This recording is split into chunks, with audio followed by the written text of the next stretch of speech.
Hi, I'm Ivan, and I just completed the postgraduate studies of doctorate in business administration from Raffles University. I'm also a professional technologist and professional engineer.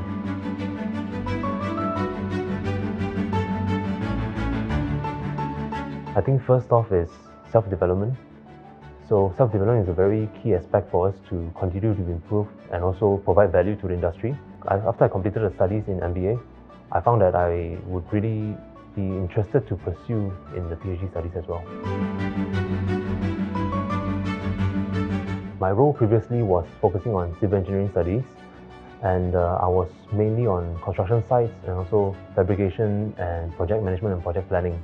So having an MBA compared to having other masters would really transition me into a higher understanding of the management process and trying to give a more complete outlook. How should we manage a project, considering commercial terms and also organizational behaviors that we should look into. So from that, I was thinking taking an MBA will really escalate ourselves to another level in an organization.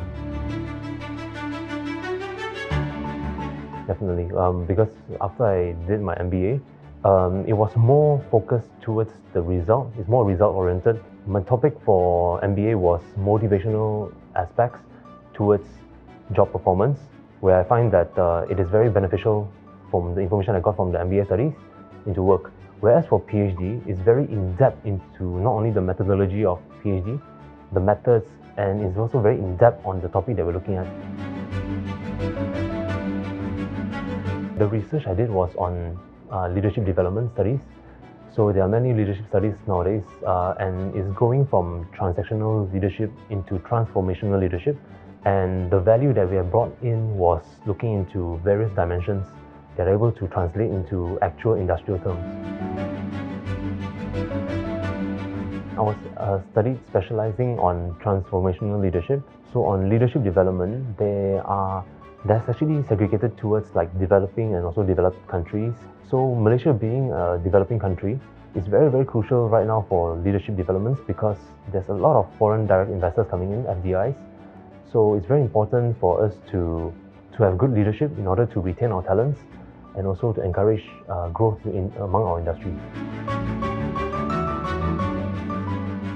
So as mentioned just now, because I'm also, by profession, I'm a professional technologist and also a professional engineer. So it's very crucial for us to take industrial and practical terms. So having this background in this industry, we're able to, when doing this PhD research, we're able to look into very practical aspects. So when I'm studying on leadership, it's not only just a mere educational or academic study, but it's actually something that we look into from being led by a good leader and also how do we be a good leader by ourselves in due time. Most importantly is on business development and also on leadership development, it's very crucial for us to implant some practical aspects, and it will be so much more meaningful if that person itself, like myself in this situation, gone through several leaders and also led a team ourselves. So these are interdisciplinary collaborations that I think would really benefit a PhD study. Through my PhD journey, I actually transitioned from one company to another, and currently I'm with a corporate company. I'm working with a corporate company right now, and being able to go through this PhD process not only sharpens my tool on leadership itself, but also on how do we articulate our sentences and also writing more professionally. Through the PhD studies, like requirements such as publications and also conferences, these allow us to grow during this process. So publication-wise, I have already completed 2 publications and pending the 3rd right now. So these publications I've completed on several journals, Australian recognized. And for conferences, I started off joining conferences that are regarding leadership developments. So towards this process, I would say it really aligns in the direction I'm going to, trying to shine in the corporate culture as well. I think first off, continuing researching and reading on papers, publishing new papers as well, new journals.